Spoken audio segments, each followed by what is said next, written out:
It's the WPIAL Blitz Show. Bruce Badgley, Ian McMeans. Here we go, my man. We are, week 7, week 8. It is crazy. We are through 7 games, and I'm telling you what, I totally shocked. We say it every year. We're totally shocked at how fast the season just rolls by, but this year, even more so.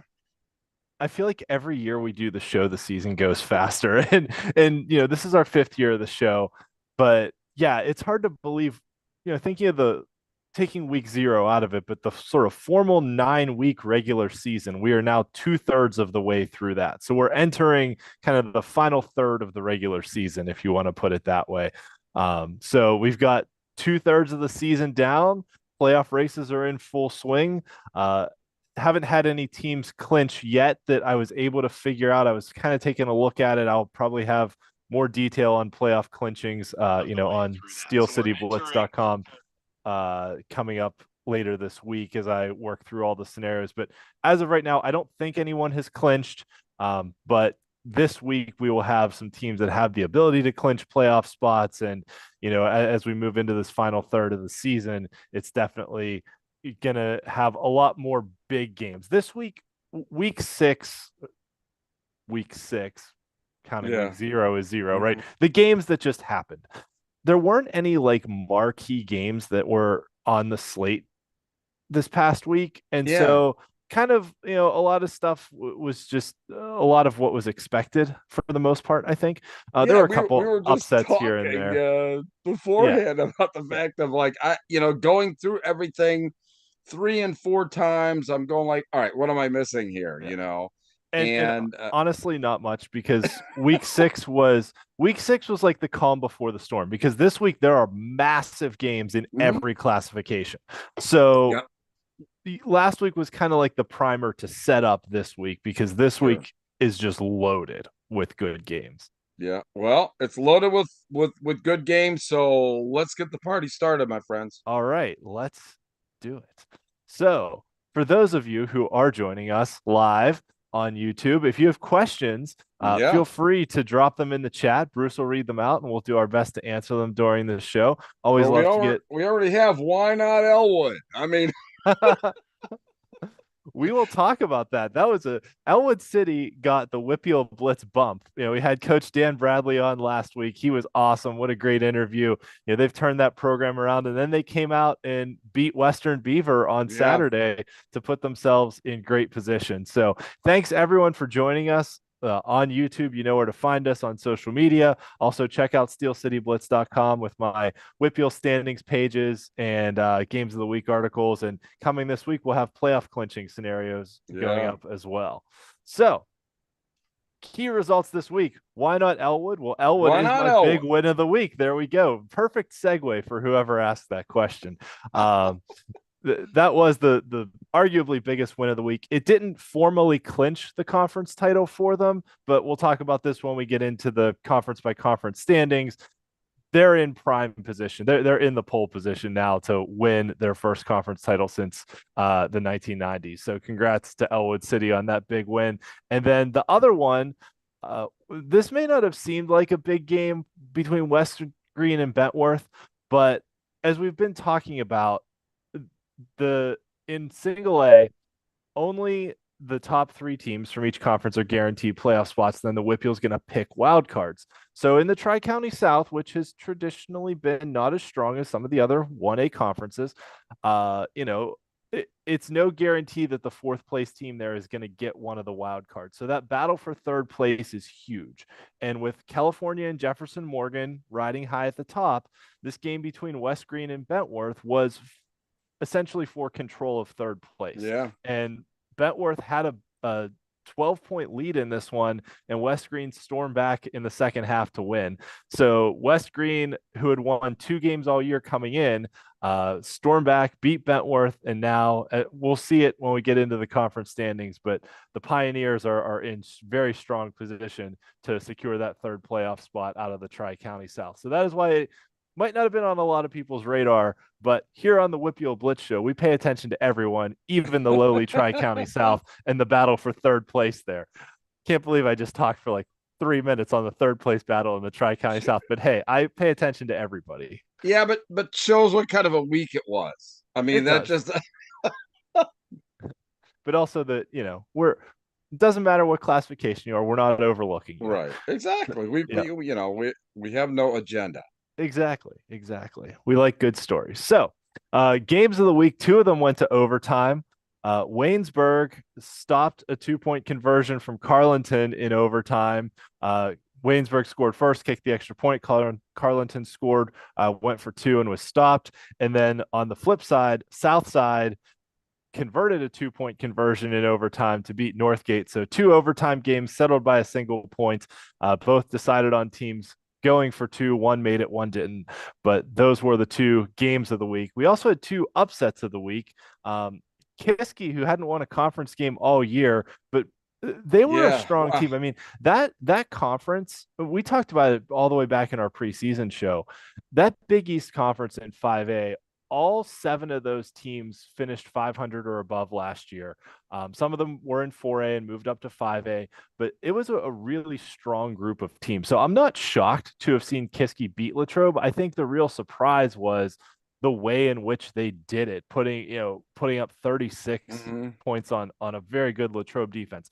That said, Latrobe's star player, Alex Tash, the Penn State commit, got hurt his shoulder, and is going to have season-ending surgery. So that's going to change the dynamics for Latrobe a bit. You hate to see that, especially for a kid that's a senior, had a really good high school career, but that does kind of change the dynamics for Latrobe the rest of the way this season. But Kiski, with that win, has put themselves back in position to be in the playoff conversation now. So congrats to Kiski, and we'll see where they can take it from here.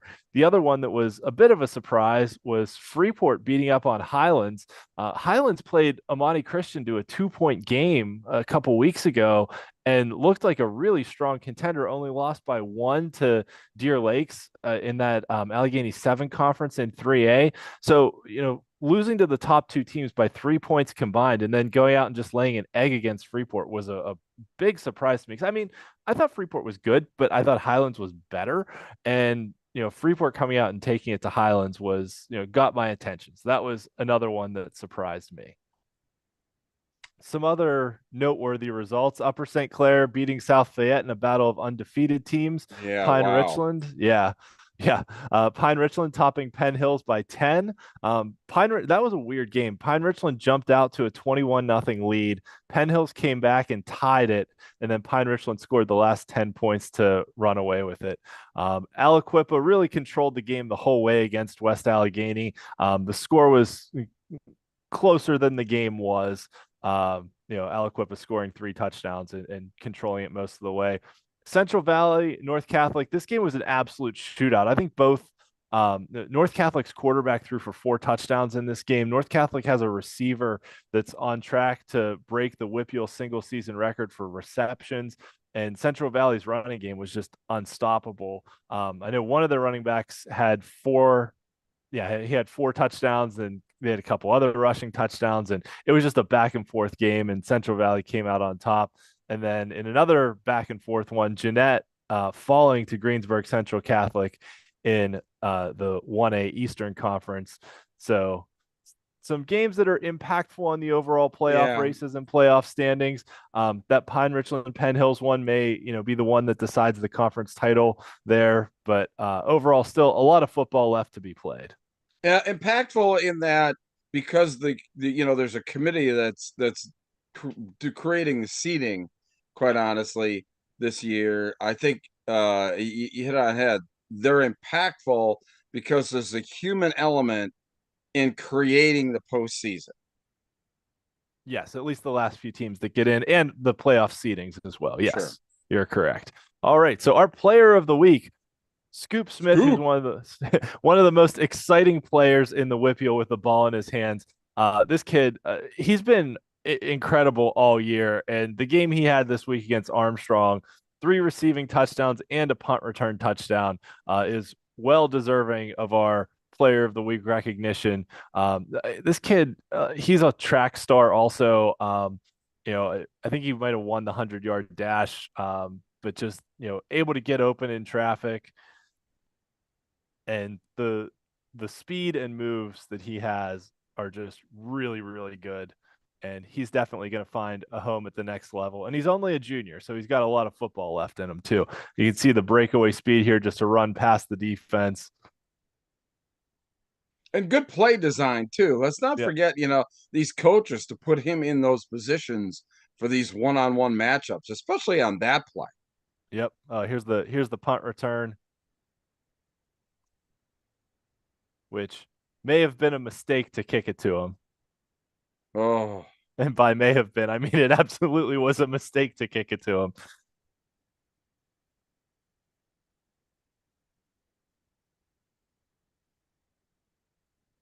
yeah, here's another one. Looks like good play design here with Yep, the trips down at the bottom.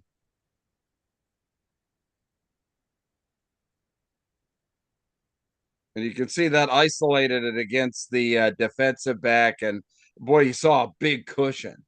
yep, yep. Not only a big cushion, but also the ability to make guys miss in space and Yeah. identify where the hole is and get those extra yards down the field as well. So Scoop Smith, our week 6 player of the week, amongst a number of great performances all around. Samir Crosby from Greensburg Central Catholic had 5 total touchdowns.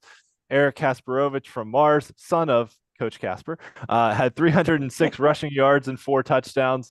For the Fighting Planets, they got a big win over Knox this week, and their Mars's quarterback is hurt, so they've had to kind of revert back to a little bit more of a ground game, and has worked out well for them on the ground. And Mason Dixon, running back from Central Valley, who I mentioned earlier, had 250 yards and 4 touchdowns in that shootout against North Catholic. And Matt Seg, back to doing Matt Seg things after that broken bone in his thumb earlier this year. He's back to playing quarterback, 3 passing touchdowns, 1 rushing touchdown, nearly 300 yards of total offense. Forrest Betts from Brentwood. I don't think we've mentioned his name all year, but 178 receiving yards and 4 touchdowns in Brentwood's win over Riverview. So that was a really nice win for Brentwood that puts them in potential playoff position as well as they move down from 2A to 1A this year. And then we're finally now getting what we've been waiting 2 years for at Steel Valley out of the Barksdale brothers.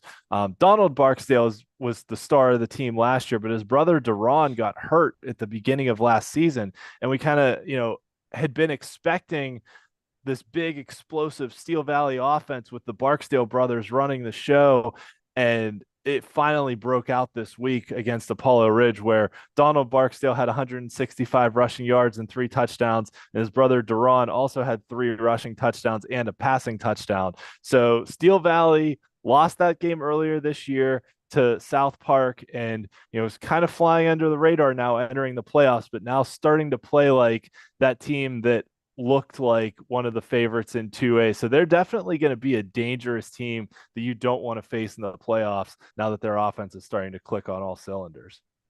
Yeah, and they're hitting stride, as you mentioned, hitting stride at the right time of the year. Yep, absolutely. All right. There we go. So before we get into the overall standings and playoff races, our streak watch, a couple teams took a Lots of little bit of a hit. sixes. Yep. Yeah. Well, because the only 2 WPIAL teams that won state championships last year had lost before this week. There were no overall winning streaks that stretch back beyond this year. So the teams that were 6-0 entering week 6 are now 7-0, except for South Fayette, who lost to Upper St. Clair, and Deer Lakes, who lost to Beaver. But all those other teams now moved to 7-0. And Fort Cherry got their 21st straight victory overall against WPIAL opponents, because they lost that game to Steel High in the state championship, but not a WPIAL opponent. So Fort Cherry carrying the longest winning streak against WPIAL opponents at 21 games now. But overall total winning streaks are just teams that are undefeated this year. And then on the losing streak side, Valley played a close one against Burrell, their neighboring rivals in the Ali-Kiski Valley, but came up a little bit short there, and the other losing streaks all continued. Yeah, ouch. Yes. On the conference side of things, Aliquippa extended their conference winning streak along with Avonworth. Neshannock played a non-conference game. And then on the active losing streak side, all of those teams continued to lose. So it's, Ringgold has not won a conference game on the field in over 6 years.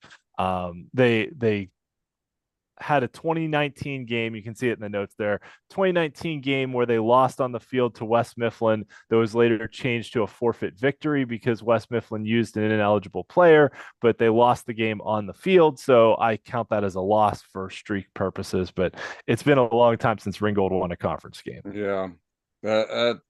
That's really hard. You get into those circumstances, but hey, look, just like we've been talking about Elwood. I mean, it can be done.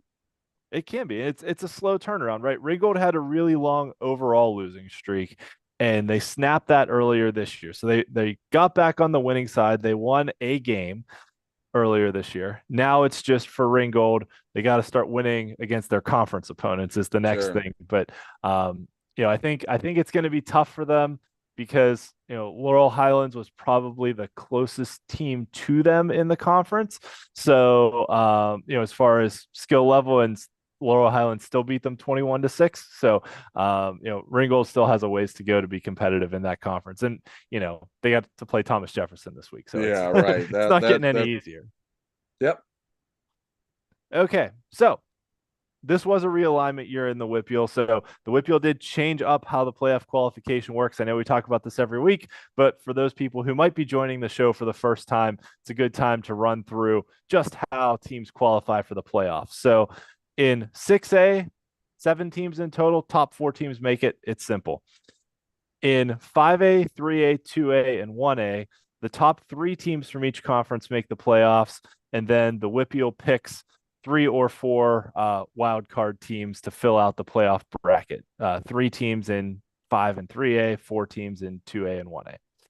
4A is the only different one because the 4A WPIAL champion enters the state bracket at the quarterfinals, not at the semifinals like in the other classifications. So in 4A, it's only the top 2 teams that are guaranteed playoff spots in each conference, and then the WPIAL will pick 2 at-large wildcard teams. So the playoff race in 4A is razor thin. There's basically no margin for error. If you lose 2 games, I don't want to say you're out of it, Yeah. but you're kind of hoping for a wild card at that point. So there's a lot of uncertainty in 4A, and we'll talk about that because we're going to go through each conference and talk Hmm. about how things are. So how are the conference standings set up? Like I said, go through this seemingly every week, but just for those who might be new, conference record is the first determinant, followed by head-to-head results, followed by Gardner points, which is a strength of victory metric. So that means if you beat a team that has 3 conference wins, you get 30 Gardner points because it's 10 Gardner points for each conference win of the teams that you beat. And then the WPIAL tiebreaker points, same thing. It only counts for conference games, but it's plus 10 or minus 10 based on the margin of victory or defeat. So those are how the tiebreakers work. And, you'll see that come into play in how the standings are ordered overall right now. But things are obviously subject to change because we still have 3 weeks left in the regular Yeah, season. absolutely. And these last 3 weeks are going to be, I think, are setting up to be really something special this season. Absolutely. And like you've talked about with the human element of the wild card coming into play, for 4th place, 5th place teams in most classifications, they might still be in the running for the wild card, even if you don't come in that top 3 where you're locked in. So That's right. there's 6A is really the only one. 6A is straightforward. It's just the top 4 teams make it. But with that being said, Yeah, what 4 teams are going to make right. And Central Catholic and North Allegheny are easily the top 2. And the question is, who are the other 2 going to be? Seneca Valley beat Canamac 31-30 this week. So, every win between those bottom five teams matters a lot. I think the biggest surprise right now is Hempfield, who didn't win a conference game at all last year in 5A, moved up to 6A. Now they've got two conference wins with that crazy win over Canamac 2 weeks ago, and then the win over Norwin this past week. Now Hempfield suddenly sitting at 2-2 is right in the thick of this playoff race. We kind of thought that like Norwin was going to be the third team, but Hempfield's the one that stepped up and asserted themselves in the middle of this pack too. So, this Hempfield Seneca Valley game's a big one. Um, you know, the other two, Mount Lebanon plays a non-conference game, and Mount Lebanon plays a non-conference game. Canamac plays North Allegheny.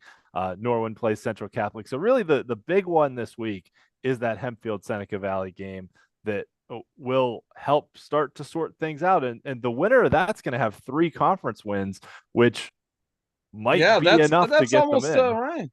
Yeah, That's almost going to put them in. yeah, yeah.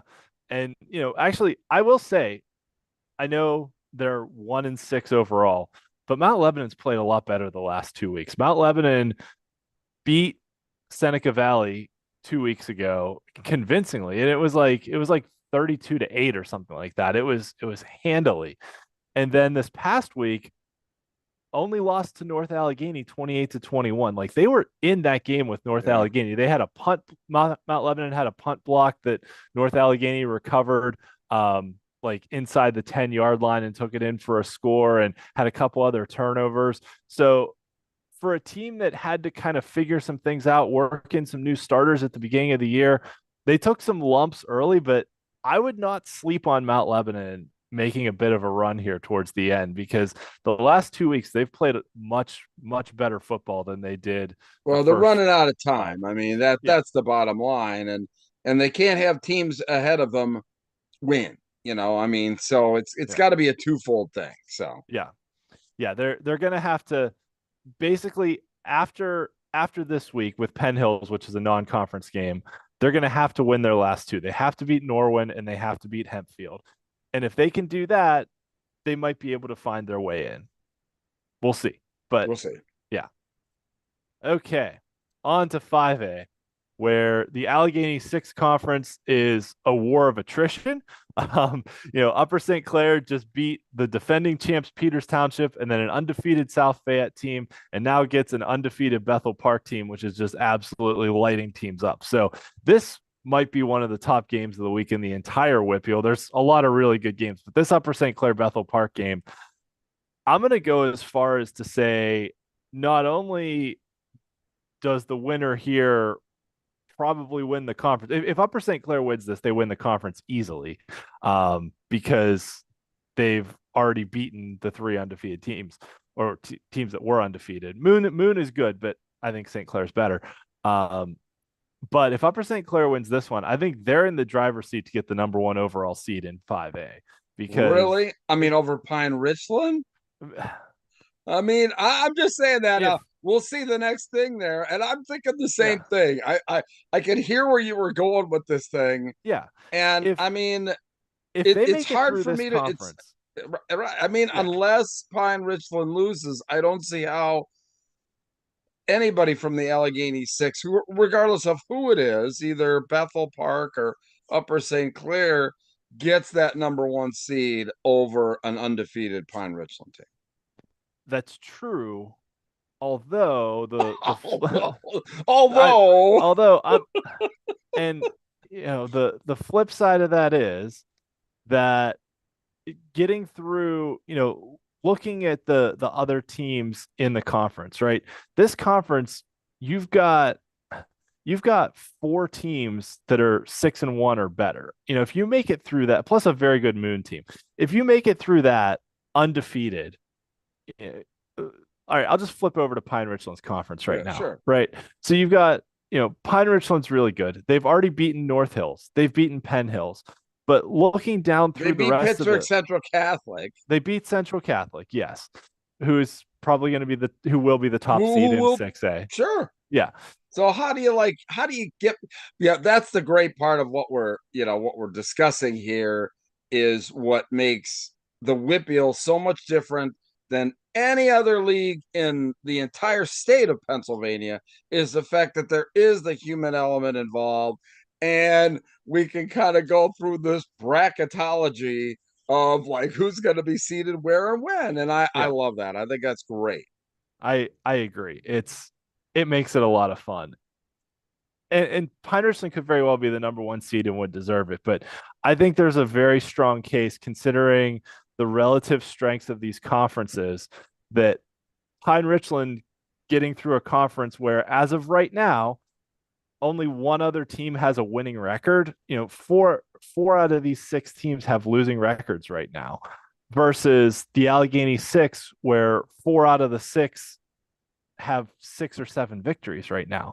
Just like the relative strength of the conferences, plus the WPIAL committee in the past has given a slight preference to defending champions. Now Peters Township has a loss, so that kind of knocks them out of the running. But Upper St. Clair beat the defending champion, so I think that carries, in a Peters team that throttled Pine Richland in the championship game last year. Granted, different season, but I think that might carry a little bit of weight. I think this, if Go whoever back, wins, go back to the Pine Richland thing then. yeah, So you mean to tell me that that with all of these Gardner points that they've got so far, that's going to outweigh, you know, that's going to outweigh. Look, it is what it is. I'm playing devil's advocate right. on why the committee, regardless of what happens, okay, in the Allegheny Six, is going to put Pine Richland as number one. I could very well see that. I'm just saying that going back here also, and remember, Gardner points are based on just conference games, I get right? it. So Pine Richland's 50 Gardner points came from beating North Hills, that's 20, Penn Hills, that's 20, Plum, that's another 10. So that's 50 Gardner points right now, right? That going undefeated in a 6-team conference, they're going to wind up with the same number of Gardner points at the end of the year.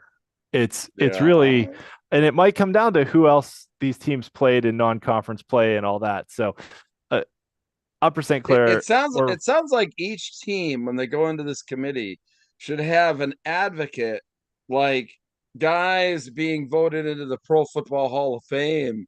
Get somebody's going to stand up in front of the committee and plead their case on why they should be number one or why they need to get in.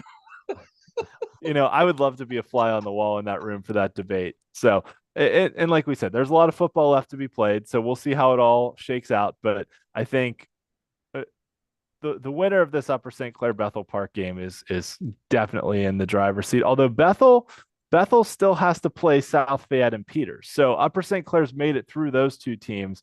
So Bethel, the thing is, if Bethel wins this game, potentially you could wind up in a situation with a 3-way tie between like Bethel, Upper St. Clair, and Peters Township where they all beat each other. So there's still a lot of scenarios to play out and see what happens. But these two teams have been playing really well this Yeah, year. I mean, sure. And it's kind of interesting too how the games lined up this week in this conference, especially because you get the two undefeated teams playing each other, you get the two teams in the middle of the pack playing each other, and then the two teams at the bottom of the pack playing each other. So, Yeah. and that said, Moon is a really good football team. Don't count out Moon for making the playoffs. I could easily see 5 teams from this conference making it. Because remember, top 3 plus 3 wild cards, and we'll talk about the wild cards more in a minute. I Okay. Just All right. bear with me here. All right, we'll talk about the Big East, and Yeah, then let's we'll talk about the Big East. and like last week I said that you know talent level wise, top to bottom, the Allegheny Six was probably the best overall conference, but the Big East was had the closest gap between first place and last place. And I think we saw it with, Kiski. Kiski only lost by like 5 to Franklin Regional, who's in first place, and then went out and beat Latrobe this week. So, Mhm. yeah. So Kiski's a strong team in the middle of the pack there that's just had to play through a tough schedule. So I would not be shocked to see Kiski start to make some noise here down the stretch a little bit. They have a favorable game against Armstrong this week and can put themselves right in the thick of things heading into the last few weeks of the season.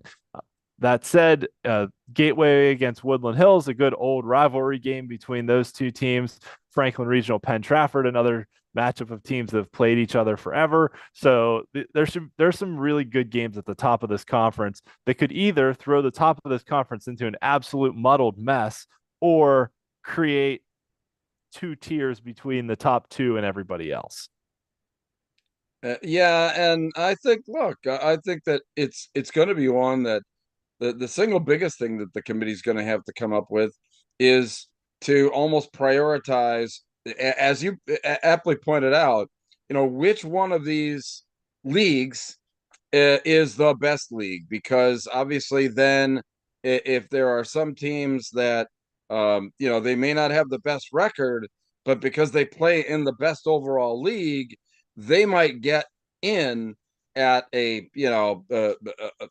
record that wouldn't be, let's just say, the Allegheny Six. Somebody who ends up 3-3 would have a ranking higher than someone in the Big East who Mhm. finished 3-3. Yeah. Yeah, that is extremely possible. And we've already talked about the Northeast. Here, there really are, tiers. Pine Richland running away with it. They've already beaten North Hills and Penn Hills. So they haven't quite, I don't think, mathematically clinched a playoff spot yet, but might be able to this week, depending on how some of the results shake out. But Pine Richland running away with this conference. And then, the top three make it. So North Hills and Penn Hills still have to play each other. But really, unless like North Hills loses to Shaler or Penn Hills loses to Plum, this one's pretty straightforward for the top three that are making the playoffs out of this conference. But that brings Yeah. us to, let's look at the playoff race. I I got you covered here, right? All right. So top three from each conference as they sit right now. The Allegheny Six, we've got Upper St. Clair, Bethel Park, and then the winner of South Fayette Peters would be the third place team after this week. And then in the Big East, we've got Franklin Regional, Woodland Hills, Penn Trafford. In the Northeast, Pine Richland, North Hills, Penn Hills. So now we've got three wild cards to choose from. Still some season left, but this is what I'm talking about, right? You've got the South Fayette Peters Township loser. I think whoever loses that game is still in pretty good position for a wild card. Because you got to pick three, and they're still the loser of that game is going to be 6-2 overall. And as you can see, none of these other teams have more than 4 wins. So I think that team, whoever loses that game, is still Well, in really Latrobe. good position. Um, yeah, but Latrobe just lost their best player to injury, Yeah, so right. there's an asterisk there. They still have a couple Yeah. weeks left, and this is what I was saying about Kiski's not out of it yet. Plum's not out of it yet. Gateway, Moon is still right in the thick of things because between Moon, Gateway, Latrobe, Kiski, Plum, pick two of those teams to fill it out, right? You got to pick three wild cards here. Mhm. That there's still some of these teams that might have gotten off to slow starts are still very much in the playoff running because of that human element. And, as we get closer to the playoffs, we'll talk more about, who beat who and strength of schedule and that kind of stuff. But I Yeah. think it's going to create an really interesting conversation as we go through the last few weeks. The interesting conversation is, all right, yeah, they get in, but they get in for one game. I mean, remember they're going to be playing the top teams, I mean, so of any of these teams that you've got that are in the wild card race, really only like the ones from the Allegheny Six are ones that could be actually, I think, impactful, in the postseason. I don't, I think, just calling it the way that I see it. The other teams are just, yeah, it's a beauty contest to say, yeah, we made the postseason and played one more game. Where, South Fayette Peters. I mean, those are teams that could do some damage. Mm-hmm. Yeah. And you look at things too, though, like Moon only lost to Penn Trafford by 7. They lost 14-7. Gateway has a non-conference victory over Plum, so that probably puts Gateway a little bit ahead of Plum in the in the overall kind of tiers of the wild cards potentially. But Gateway could still, win a couple games and work their way up into that top three also. So a lot still to be decided. Yeah. But as these things are starting to take shape, I think it helps to kind of frame the conversation. But I think Moon, I would not be surprised to see Moon upset somebody in the first round of the playoffs because they are a good football team. Really awesome graphic, frames the conversation perfectly. Yes.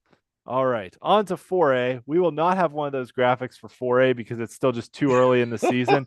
And in Too many 4A, too scenarios. many. Yeah, exactly. And in 4A, with only the top two teams making the playoffs and two wild cards after that, the playoff field becomes extremely limited. So we need some more inputs into the data because 4A just started playing conference games 2 weeks ago. So need a little bit more information before we start to frame these conversations. But Thomas Jefferson really in the catbird seat here in the Big Six conference. Bell Vernon took out all of their frustrations on Yeah. Chartiers Valerie. That was one of, Bell Vernon had scored 61 points through 4 games and then went out and scored 68 against Char Valley, which was pretty incredible. They had a couple defensive touchdowns, but still, Bell Vernon asserting themselves to look more like what we thought they would be and really has no margin for error. But we've got a couple, this conference now, you've got TJ against Ringgold. Okay.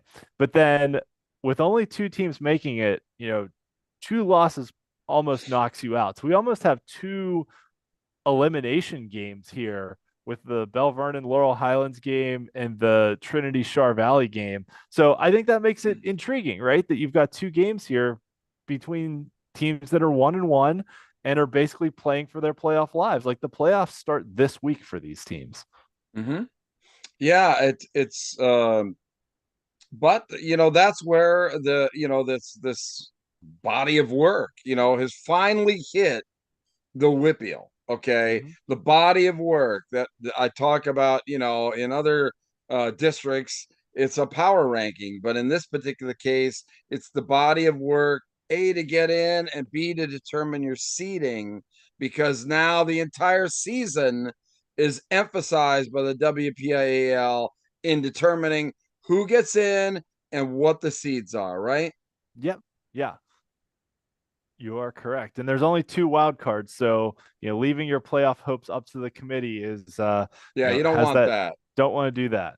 All right. In the Greater Allegheny Conference, this is one where we've got these tiers of games once again. So McKeesport against Mars for the top spot in the conference this week. Hampton against Knock in what may be essentially an elimination game in the middle. And then West Mifflin against Indiana at the bottom. But I will say this, I would not be shocked if West Mifflin finished third in this conference by the end of the year because they've got a really strong running game. They've got a freshman quarterback who can do some nice things. They had a pretty tough non-conference schedule they had to play through. So I wouldn't be surprised if West Mifflin starts to turn on and rattles off a couple victories here and But it works their doesn't way get up him to into the third place. postseason. I mean, No, I think the top two teams here are the two that are going to get in between yeah. McKeesport and Mars.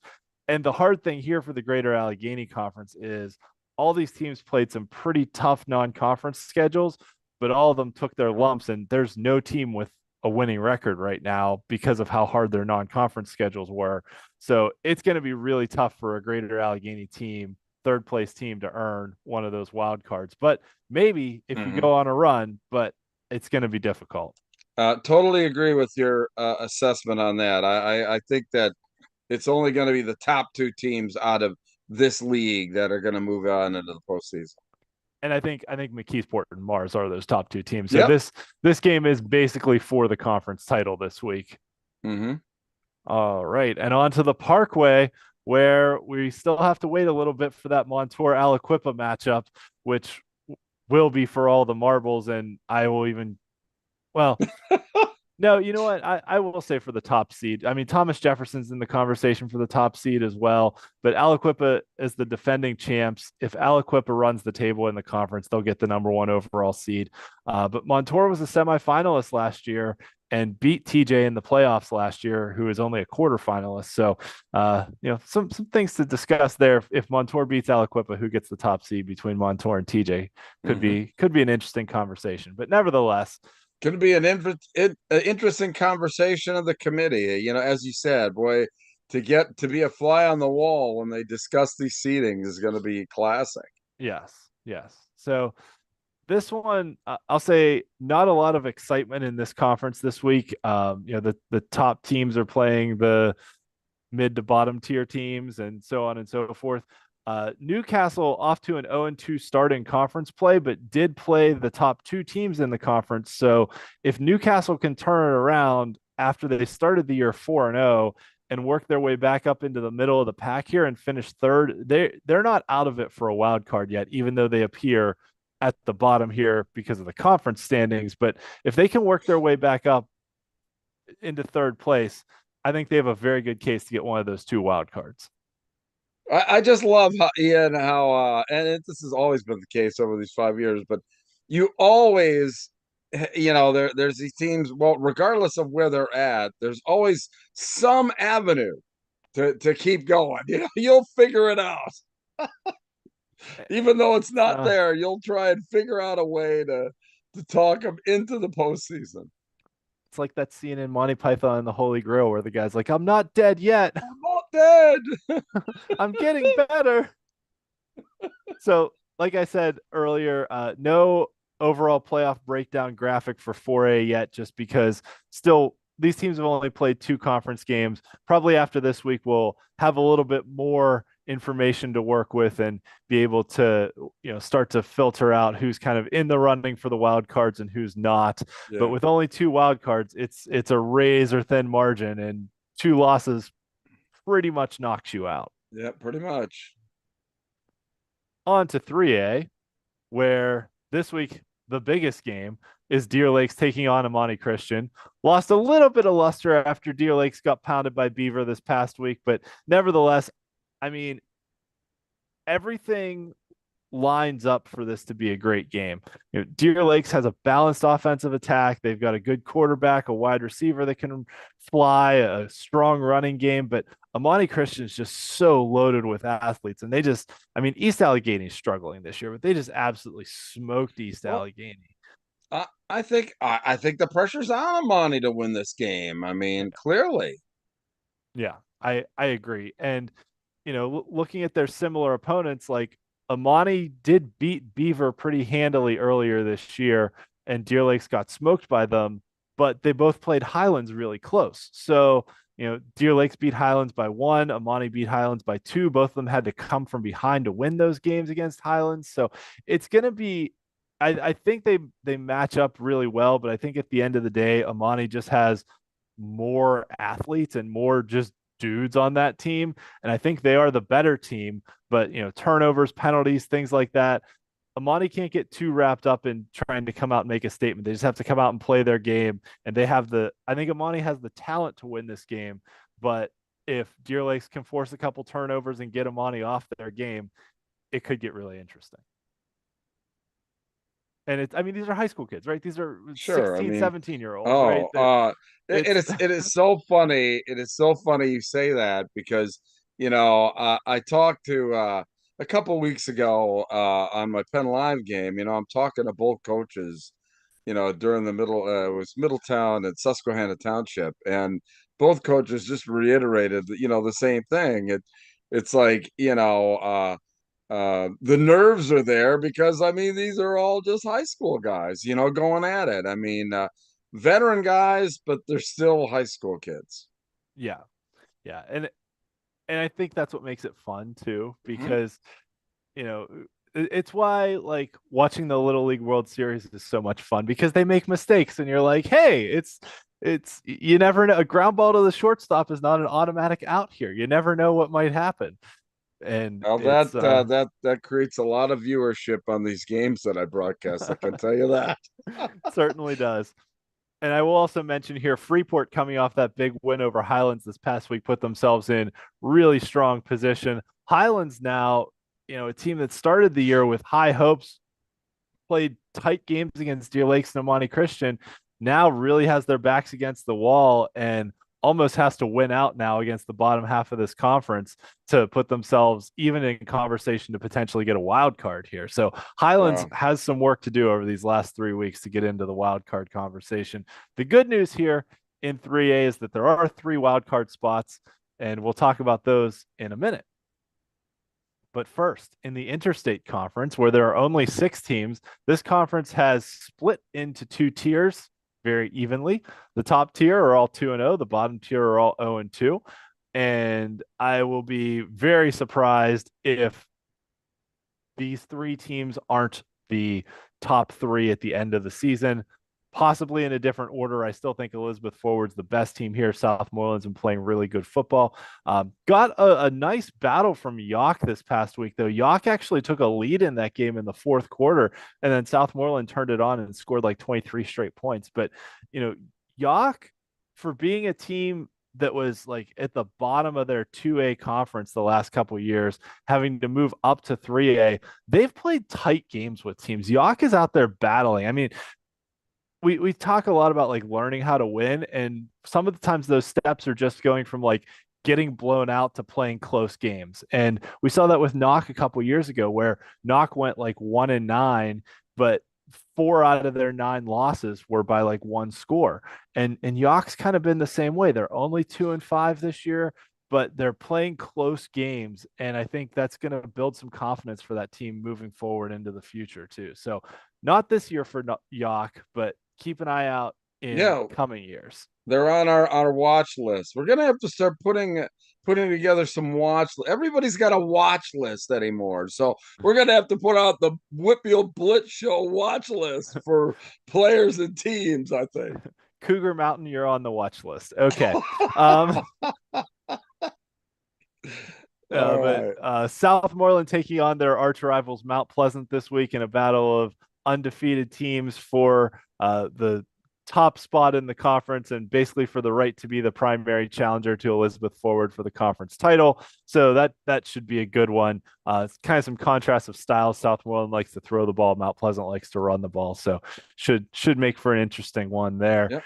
And Southmoreland's that team that was has been slowly on the rise too. We talk about them all the time. That 5 years ago broke a 40-year playoff drought. Now they've made the playoffs in 4 out of 5 years, but still are one of 2 teams that has never won a playoff game in their history. So the next step for them is winning a playoff game, and they're Mm-hmm. doing what they need to do in the regular season to put themselves in position for a favorable playoff seed to potentially be able to, maybe get one of those playoff wins that they Yeah, haven't gotten ever. that's correct. Okay. And the Western Hills Conference, which is the best conference top to bottom in 3A. The top 4 here are all really, really good. And even Hopewell in 5th might have a shot at a wild card with a 4-3 overall record. So Avonworth, after beating Central Valley, has the clearest path to the conference title. Central Valley does have wins over Beaver and North Catholic, so they're in very solid position to make the playoffs, despite their brutal non-conference slate that they had to play. Things are going to get much easier for Central Valley here going out, with Quaker Valley, Hopewell, and McGuffey left on the schedule. And then North Catholic and Beaver play this week, basically for the right to be the 3rd playoff team out of this conference. And after that, the loser that's going to be watching and hoping for the wild card. But I think both of those teams are good enough to probably get a wild card. Hopewell also right in the mix as well, potentially for a wild card if this conference gets 2. So let's talk about that playoff race. The Allegheny 7, the top 3 are very clear. Same with the Interstate Conference. And with the Western Hills, it's Avonworth, Central Valley, and then whoever wins between the North Catholic Beaver game this week. And then, kind of like we talked about before, right? Pick 3 teams for wild cards. The North Yeah. Catholic Beaver loser. Hopewell also out of that Western Hills Conference. Borough currently sitting in fourth place in the Allegheny Conference. Highlands also, has some work to do. And then Greensburg, Salem, and Derry did very well in non-conference play, but haven't picked up any wins yet in actual conference play. So, that'll be one to watch too between the two of them and York. And actually, I think, yeah, Greensburg, Salem, and Derry play each other this week. So, those two teams not out of it yet for the wild card. That's a big game between them this week for potential consideration to get their names on the committee's radar. And of everything that you talked about here, I honestly think, Beaver is on a trajectory going up. I think this is a team that is going to make some. I think that they'll get in without being a wild card team, and B, I think I know that it's some tough sledding in there, but I think that they could get a favorable seed and maybe win a game or two in the postseason. Oh yeah, Beavers. That's a bold Beavers are. statement, but I think one that No, that I like. I don't think it's a bold statement. I think going back to our preseason show, I think I said something to the extent of, three of the top five 3A teams in the state might be in that Western Hills Conference between Yeah. Avonworth, Central Valley, and Beaver. So I was pretty high on Beaver coming in. Mostly was just looking at their conference slate and being like, they're a really good team, but they've got to play both Avonworth and Central Valley in Yeah. conference play, and holy smokes. So I think Beaver is better than North Catholic, as much as that pains me to say as a Trojan alumni. I think Beaver is the better team. It's just now, how does that all work out seating wise for the playoffs? Because Right. That's going to be the interesting part. I mean, we're starting to kind of get that dialogue going on, like, well, what do you think the committee's going to do? How are they going to seed these teams? Would they seed like Western, three Western Hills teams, 1, 3, 4 with, say, maybe Amani 2, stuff like that. I think if Amani runs the table undefeated, they're going to be the number one seed. I think it would be Amani 1, Avonworth 2, and they might split up like the top two from the Western Hills though. I could see them going Amani 1, Avonworth 2, Elizabeth Forward 3, Central Valley 4, and then maybe even Beaver 5, Southmoreland 6. Yeah, I could see somewhere around there. Yeah, so it's gonna be interesting, It's but going to we'll be a see. completely different dynamic that I think I mean, that's probably going to be a 2-hour show. Yeah, our week 9 show, our last week of the regular season before the playoffs might be a long Yeah, show. that might break the record. We did. I mean, uh our state championship preview was like 2 hours last year. So Yeah, it was right, but I mean, a little bit different. I mean, in that regard, but because those are all knowns. Everything related to like this week 9 show is full of unknowns. So, like the true. seedings. That is true. That is true. All right, on to 2A, where this conference has a lot of really good teams also. South Park just beat Olsh handily. Steel Valley kind of quietly working their way back up into the Yeah. middle of the pack here. Has a big game against Olsh this week for, staying in that top three. And we'll have a game against South Allegheny coming up here as well for for a spot, potentially second place. But I mean, South Park's in the driver's seat here. They already beat South A, they beat Steel Valley, and they beat Olsh. So South Mhm. Park can pretty much cruise to this conference title. But congratulations to South Allegheny too. We had their head coach Brian Hansen on a few weeks ago, and this team just keeps breaking records. I think their quarterback just broke the all-time school passing record. Their wide receiver broke the all-time receiving record. So this team's really doing some nice things there for South Allegheny, and we'll see how far they can take it. So it's exciting to see for that program that won 2 total games over the last 2 years and is now 6-1 this year. Pretty Yeah. cool. It is pretty cool, and that's obviously another team on the WPIAL Blitz show watch list. So They got that WPIAL Blitz bump. We interviewed their yeah, coach and got that bump. In the Century Conference, this one is wild. So Seton LaSalle's the best team here. They're just running away with it. But beyond that, you know, I was on the record on the show saying I didn't think Keystone Oaks was that good of a team. And then Keystone Oaks went and played Washington to a 1 point game this past week. And I thought Washington was like a lot better than KO was. I mean, mhm. Waynesburg beat Washington by 7 earlier this year, but I knew that Waynesburg was kind of a team on the rise too. And so then Washington goes out and beats KO by just one. They had to stop a 2 point conversion in the fourth quarter to hold on to the victory. So maybe KO's better than I thought, or Washington's worse than I thought. I'm not sure which one it is. But yeah, now KO gets Waynesburg here as well. So we'll see how that game goes. Because I thought I knew kind of how these teams were kind of cordoned off into tiers, but Waynesburg just got taken to overtime by Carleton. So I'm just, this past week kind of threw me for a loop in this conference where I knew Seton was the best team, but then KO was in second, but I didn't think they were as good as their record. And then they only lost to Washington by one, and Waynesburg only beat Carleton by one. So this middle of the pack could get really jumbled up here over the next few weeks. Yeah, and these it's hard for me to imagine to see a postseason without those top four teams being in the postseason, quite honestly. But that's what I think these last 3 weeks will do. Yeah. Yeah. There's Seton is potentially in the conversation for the number one overall seed in 2A. It's going to be between Seton, South Park, and Elwood for the top three seeds. And it'll be interesting to see how the committee slots those three teams because I think those three all have the clear and easy path to their respective conference titles. Yep, So it's kind of clearly. how everyone else, gets worked in.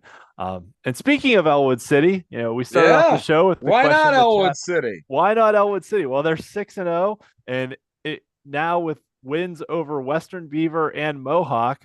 The only thing standing between Elwood and their first conference title since the 1990s is their arch rivals Riverside. And Riverside's another team where they're 3-1 in conference play, but their 3 wins are over some of the bottom tier teams in this conference. So um, I And don't they've think only scored Riverside. 124 points. Yeah, That's Riverside's not incredible. they're not blowing teams out. They're winning games like 14-0 or 21-7, and they've been in a bunch of low scoring games. So I'm not completely sold on Riverside yet. Granted, it's a rivalry game and they're neighboring schools, so you never know what will happen when it's a rivalry game.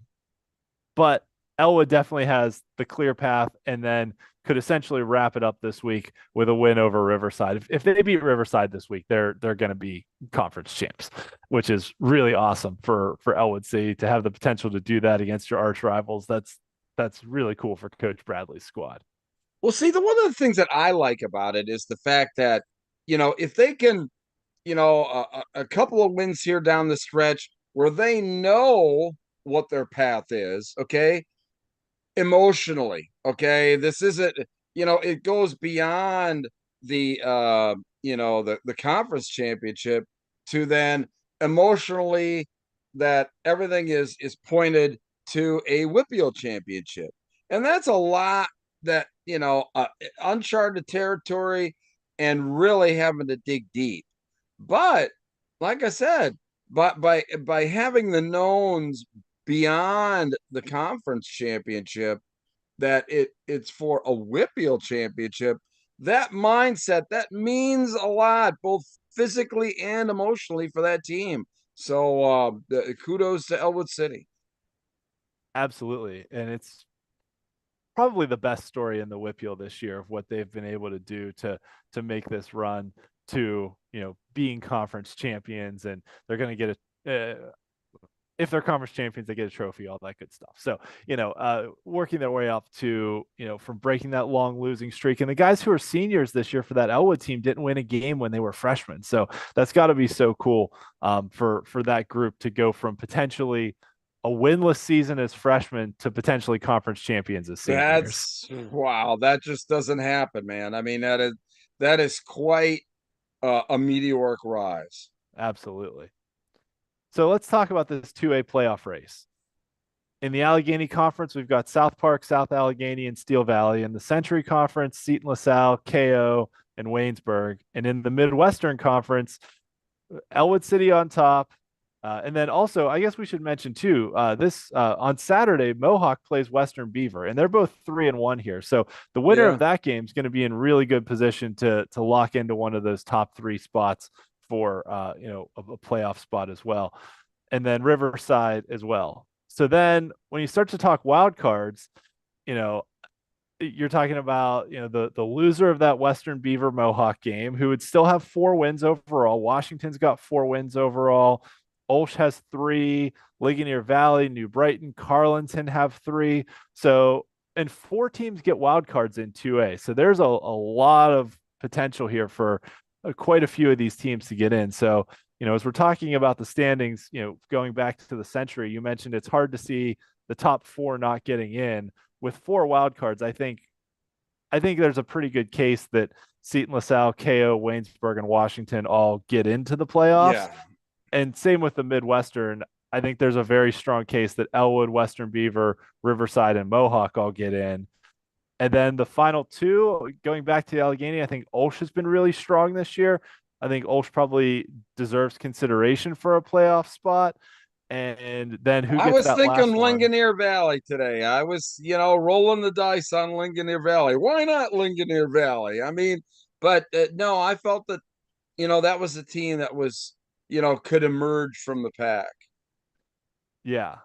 Yeah, it's and they've got the potential to do it. So it's going to be interesting moving forward, who gets that fourth and final wild card in the 2A playoff race. On to 1A, where 1A has 3 absolutely massive games this week. Maybe the 3 biggest, well, 3 of the 4 biggest games in the WPIAL, I'll say, because we've got that Upper St. Clair Bethel Park game up in 5A. But other than that, Neshannock taking on Southside on Friday night is going to be a great one for the top spot in this conference. Both teams still have to play Laurel. And how about Laurel? This team started 0-4 Yeah. and now rattled off 3 straight wins in conference play and are right in the thick of things in the playoff race. So congrats to the Spartans, man. That's you lose 4 straight to open the year. You could just hang your head and be done. Yeah, But you could pack it in, but yeah, they turned it around three in a row here and right back into things. So Laurel right in the thick of things. Rochester got a big win over Shenango this past week, so they're right back in it too. But the top 3 are, with Laurel having a head-to-head win over Rochester. I think probably the top 3 are going to stay the top 3, but I wouldn't be surprised to see Rochester get one of the wild cards as things move along. But they've got to stack a couple wins here and have a yeah. chance for a statement win against a good Cornell team in non-conference play this week. In the Black Hills Conference, 4 teams here are definitely getting in the playoffs, maybe more than that, just depending on how everything shakes out. Fort Cherry against Bishop Canavan. I mean, these 2 teams. Last year, Canavan only lost 2 games, and both of them were to Fort Cherry. One was in the regular season, and one was in the semifinals. Fort Cherry, the defending WPIAL champions, have won 21 straight games against WPIAL opponents. So this one's all primed to be just an absolute epic showdown. And Canavan's only loss this year was against Seton LaSalle, who's probably going to be the top seed in 2A. So we're not going to count that loss too much against them, in the overall scheme of things. But Monessen got a good team here. Cornell's got a good team here. So there's 4 really, really strong teams in this conference that could all make significant noise in the playoffs. Yeah, absolutely. And I don't see much of anything, other than those 4 teams making it into the postseason. Yeah. But this Fort Cherry Canavan game, I mean, Matt Seg's back to being Matt Seg. Cole Shefsky, the quarterback for Canavan, can throw the ball over the yard. He's got a big arm. They've got some great playmakers. So this is going to be Mionte Mott, their running back's really, really good. This is going to be overall a great game this week Well, between these two. I think look, I think the expectation is that when they play that the meaningful game is actually the one that they're going to play in November. I mean, everybody's kind of pointing to the fact that these two really on a collision course, um, for a 1A championship. So, yeah, Maybe Clareton might have something to say about I that, get that. though. What I mean by that, I'm not saying that. I mean, the winner go home game is in November. Now, whether it's for a championship or semifinal or what have you, that's to be decided. But clearly, a big probability that they're going to face off in November for a winner go home matchup, and I think that's the one that will really obviously matter the most. Absolutely. Yeah. Yep. Speaking of Clareton, they're playing Leechburg this week, and these are two 7-0 teams. And this is, Clareton's scoring a ton, Leechburg's scoring a ton. And I mean, where do you start with this game? Leechburg's dual threat quarterback, Jaden Floyd's been just plowing over teams, doing a lot more with his legs than his arm, but they've got some good wide receivers too. They just have been able to run the ball so well. Leechburg's offensive line is really good. But Clareton, man, no points allowed on defense all season. The only touchdown against them came on a fumble return, Yeah. and their offense is lighting it up. I mean, Jeffrey Thompson, their quarterback, Deontay Wright, their running back, and they're just loaded all over the field. I mean, Clareton is just so good at every position that they Clareton. Here's what I'll say: if Fort Cherry runs the table, Fort Cherry will be the number one seed in 1A. But I would not be shocked to see Clareton win the 1A championship this year Oh, I don't because think anybody would. I don't think anybody would. And quite honestly, um, the way that the Leechburg is playing, I mean, they've even got to be in the discussion. oh Um, yeah, Leechburg's a really good team. Yeah, you should definitely not sleep on this Leechburg team. They're really really good. well, it's I guess the disappointment for me this year has been Jeanette. I was expecting a little bit more from them getting into conference play, and it hasn't really panned out for them this year. Yeah, yeah, and all right. So I was just looking at Clareton's statistical leaders here, and you would you would not believe some of these numbers that this Clareton team has put up this year. Actually, I can just show you because I Oh, can do that. Um, so so I don't know if you can see this. It might be a little small on your screen, but like look at these average yards per carry between Drakir Jones, Dante Wright, Michael Ruffin, 10 yards per carry, 14 yards per carry, 13 yards per carry. I mean, Clareton's top three backs are all averaging 10 yards plus per carry. And then you've got a quarterback in Jeffrey Thompson who's thrown for 1,100 yards and 16 touchdowns. Dante Wright and Terrence Wooding, the top receivers, and Zamir Carell has a couple D1 offers as well. I mean, they're just this Clareton team is just loaded everywhere, and it's not like they just have one star player that's going to come out and beat you. They have dudes all over the field, and at any time, anyone could be the one who beats you, and that's kind of why we haven't had like Clareton players on our players of the week list because it seems like every week it's like oh, Jones scored two and Wright scored two and Thompson threw three. And like none of them are putting up massive numbers, but it's just a total team effort for this Clareton team. Um, but yeah, Leechburg it's gets like this. you talk about like individual Yeah, matchup problems. This is a team matchup problem, as you touched on. it is. It is. But that's also, if and here's what I'll say. This Leechburg offense has been outstanding between what Jaden Floyd's been able to do, mostly running the ball, but also passing. Jake Cummins is a good receiver. Um, Tim Andrassi's been a solid running back for Leechburg as well. I just don't know if Leechburg has enough to match up at every position across the field. Like Leechburg could win some one-on-one matchups, but I don't know. Clairton's going to find those other matchups around the field, and it's really going to come down to if Leechburg's going to need their offensive line to control the trenches, and if Clairton shuts out Leechburg, that is a massive statement. Like if regardless of what happens in that Fort Cherry Canavan game, if Clairton shuts out this Leechburg offense, I think I'm going to have to just be all in on the Bears and I'm close to being all in on them right now after what they've done so far this year. But if they shut out this Leechburg offense, I mean, it's going to be something else because I don't know if they will. Leechburg is really, really good and can score in a bunch of different ways. But Clairton's defense has just been incredible too. Yeah, right. Right. They have. Well, that's why we play the games. Yep. And the other thing you mentioned Jeanette too. So yes, Jeanette lost to Clairton and Leechburg and Greensburg Central Catholic this past week, but they've got this game against Brentwood this week, and then they'll close out the season with with Riverview and Springdale. So Jeanette's got a chance to work their way back into the playoff conversation here. Jeanette's not out of it by any means. Well, no, and the reason for my comment wasn't one on the fact of all right, well they slide in into the playoffs. I felt that they were going to be a bit more relevant in the entire scheme of 1A this season that just hasn't panned out. That's fair. That's fair.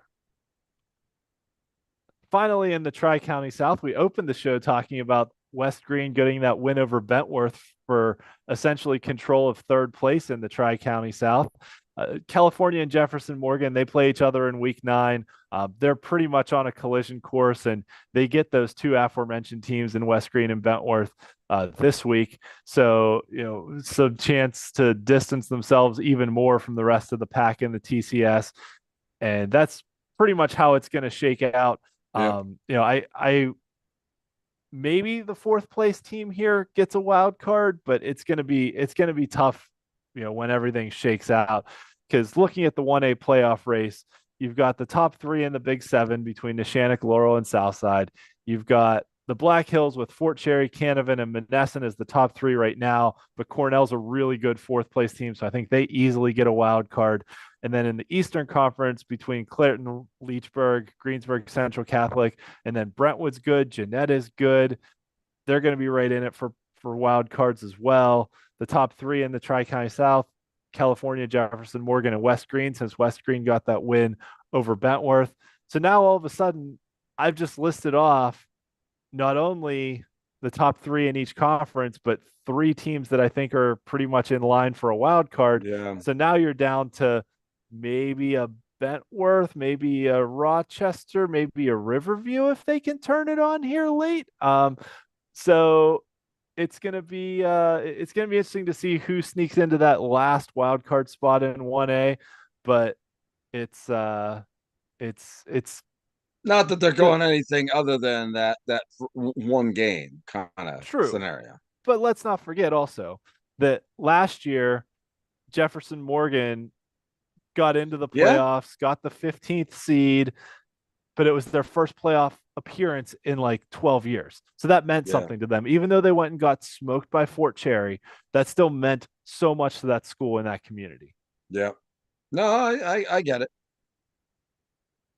So our games of the week, we talked a lot about this. Hempfield taking on Seneca Valley in a game that means a lot for potentially getting into one of those last 2 playoff spots in 6A. The battle of the unbeatens, Upper St. Clair taking on Bethel Park in 5A. A battle at the top of the Greater Allegheny Conference between McKeesport and Mars in 4A. both of those teams actually made the semifinals in 4A last year. So those are two teams that are capable of putting something together here. Just played some tough non-conference games. That Deer Lakes and Monte Christian game in the Allegheny 7 conference in 3A for the top spot. Elwood City with a chance to essentially wrap up the conference title. Why not Elwood in 2A with Dan the Man, Dan Bradley as their coach against their arch rivals Riverside, and then the three big games in 1A, all at the top of their respective conferences. Fort Cherry taking on Canavan, the battle of unbeatens between Clareton and Jeanette, and then Neshannock taking on Southside Beaver in the Big Seven conference. So a great slate of games this week. Last week was prelude to this. Now we've got just some awesome matchups this week. Yeah, we do. We really do. And uh, yeah, the knockdown drag out that's going to be 1A over the next couple of weeks here really, starts this week. It does. It most definitely does. So, our friends of the show have some other good games. The KDKA news team has the Franklin Regional against Penn Trafford game, which is meaningful for playoff positioning in the Big East Conference in 5A. And then Laurel Highlands and Bell Vernon with our friends out of Uniontown at WMBS. We talked about that essentially being a playoff elimination game because both of those teams already have one loss in conference play. Our power rankings, and these are, just Bruce and I listing the teams we feel good about, and there's no statistics, right? This is kind of a gut reaction power This is rankings. this is the beauty contest of all beauty contests. Yes. So these are our rankings. If you disagree with us, let us know in the Yeah, chat. And nothing changed for either of us this week because everybody that we had in our respective top fives won. So I don't think anything changed for anybody. it didn't. Quite honestly, even for me in my Eastern power rankings, I don't think they changed it all as well. So obviously, the cream rising to the top, really across the state. Yes, absolutely. And speaking of statewide, our statewide rankings are back and are starting to solidify themselves now. The top 10s, we've got a little bit of movement here and there, but in 6A, I think the big story was St. Joe's Prep losing this week. Yeah, they're not even in your top 10. Wow. Well, like I said, this is my statistical ranking Yeah, that's right. based on overall record, teams you beat, This is margin of no victory. human element involved. Yes, this is zero human element involved. I guess other than the human element of me making up how the formula was going to work. But uh, other than that, you're correct. No human element, no gut rankings here. This is all based on uh, how my formula plays out. And I designed this formula ideally to work across classifications. So you can see like Pine Richland has a higher rating than anyone in 6A. So in theory, this means that Pine Richland is the best team in the state, which is Wow. quite a statement to make, but we'll see how it all plays out. But yeah, St. Joe's Prep losing this week, I think was definitely noteworthy. The formula What's really likes what's the noteworthy is that the team that beat him isn't in your top 10 either, but that's, was that LaSalle? LaSalle, yeah. Yeah. I'm not sure where LaSalle wound up. I'll have to check. And they're undefeated. So I'm Wonder. surprised that a one-loss Liberty, North Allegheny, or Wilson would be ahead of LaSalle, but Well, uh, if you talk some more about the teams from the East, I will tell you where LaSalle is in the rankings momentarily. okay. Um, yeah, So, CB South, I mean they're on a roll, Manheim Township. North Penn just lost to CB South last week. That was a big matchup.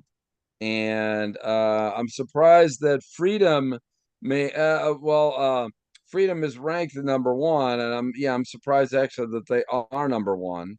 But my formula really likes the District 11 teams for some reason.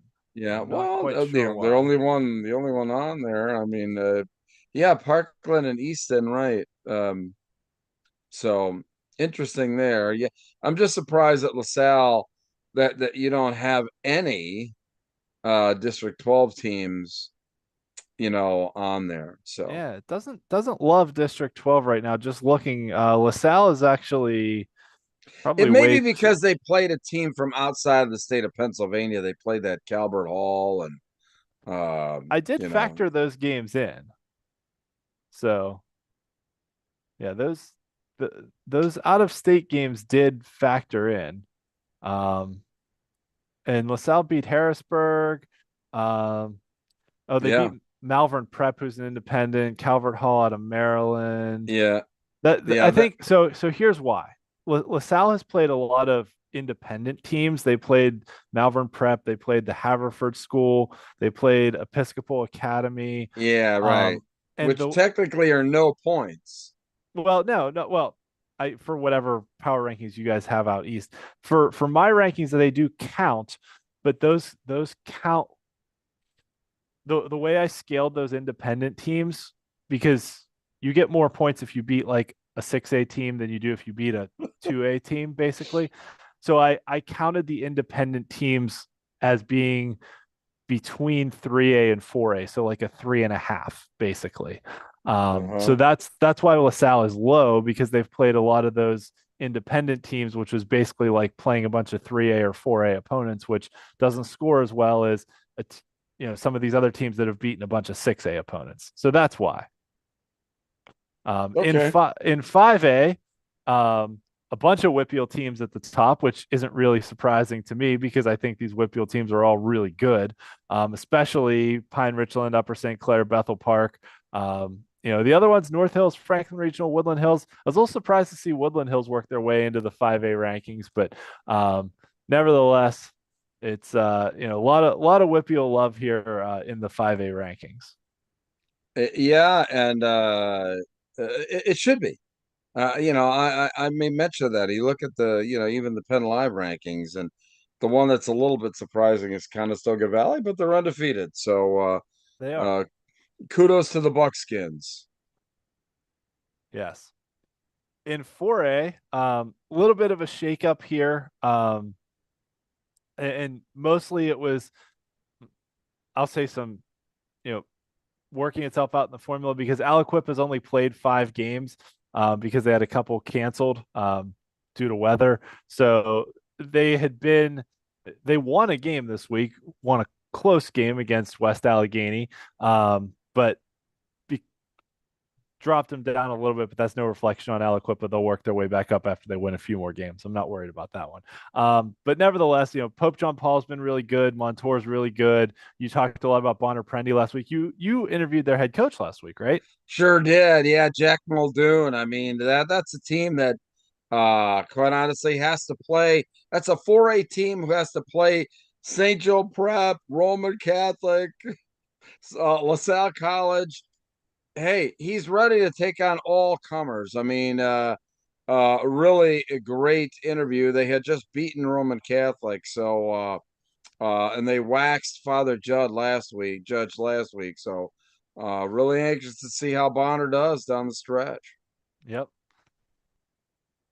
On the flip side of 5A, where it was loaded with WPIAL teams, the 3A rankings don't have many WPIAL teams in them overall.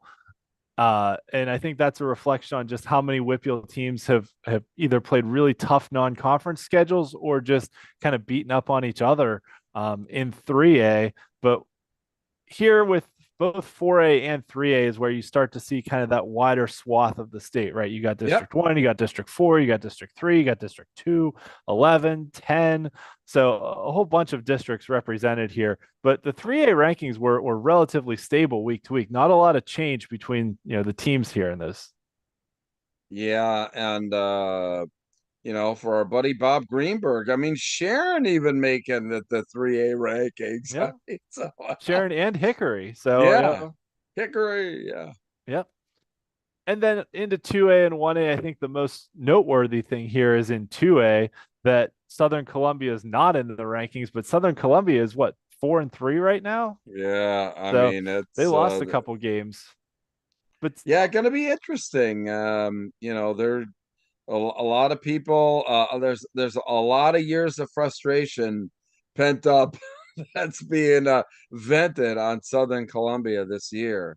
Um, and on the 2A side there, Troy is a real powerhouse there in District 4, uh, in 2A now, and especially with Southern Columbia now kind of falling on hard times.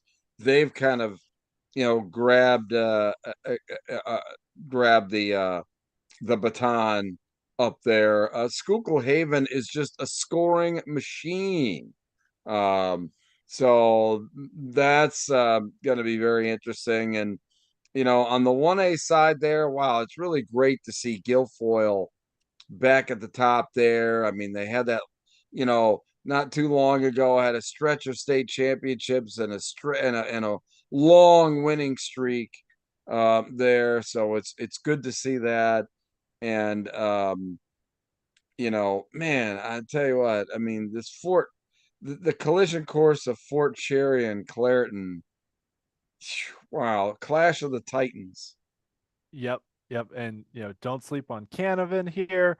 And Westinghouse out of the Pittsburgh City League has just been doing what they do and continuing to beat teams week after week after week. And Westinghouse being in 1A this year, actually on the other half of the state bracket from the WPIAL teams, which is going to make it interesting that we could get like a Westinghouse Guilfoyle semifinal, I think, is how the state Yeah. brackets are set up. And then like a WPIAL champion against probably I think it's District 9 on the western side.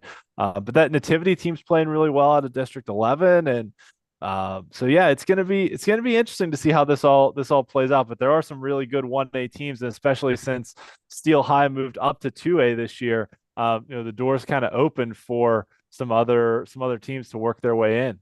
Yep, absolutely.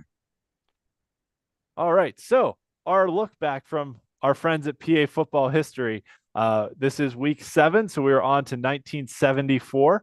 Uh, the merger of leagues. This was when the 1973 and 74 was when the Pittsburgh Catholic League joined the WPIAL. The Pittsburgh Catholic League disbanded, so those teams joined the WPIAL, and shook up some conferences and things like that. Started to expand the playoffs a little bit. The 70s was when playoffs started to come in the WPIAL. They just had like championship games before that. But because overtime hadn't been invented yet in Pennsylvania high school football, we could still have ties. So in Class AA, Gateway tied Upper St. Clair. It was Gateway's second title in 3 years, the first of two title game ties for Upper St. Clair. They tied Wow. Newcastle the following year. This one, Gateway scored a touchdown in the third quarter, went for 2 and got stopped, and then Upper St. Clair scored with about a minute left and then missed the extra point that would have won them the title. And so they wound up tied in that one. Albert Gallatin kind of almost came out of nowhere to win Class a team that wasn't really thought much about. Freeport upset Rochester, who I read was the top seed in the Class A playoffs that year. So Freeport upset them in the semifinals. Freeport has, I think, been to the most WPIAL championship games without ever winning one, if I recall that Wow. stat correctly. But Albert Gallatin scored on 2 fumble return touchdowns, and that's the top picture was Gateway. The bottom picture down there is the Albert Gallatin team. And then in Class B, Jefferson Morgan got 2 pick sixes to defeat Midland 20-0. And speaking of that Jefferson Morgan team, it was the second straight title for them.